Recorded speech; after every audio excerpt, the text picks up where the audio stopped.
কুকুর মুখে মাংস নিয়ে একদিন নদী পার হচ্ছিল। জলে ছায়া পড়ছিল তার।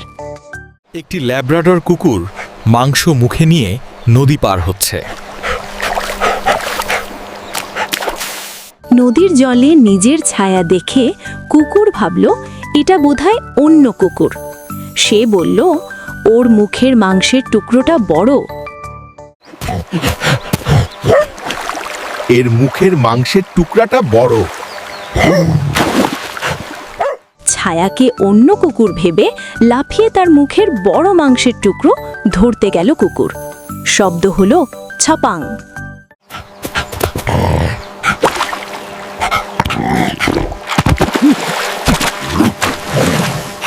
কুকুরের মুখের মাংস পড়ে গেল জলে। মাংসও গেল, নিজেও ভিজল। লোভী কুকুর।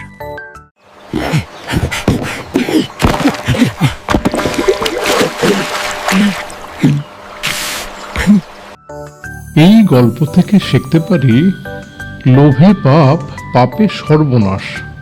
এটা চিরন্তন সত্য।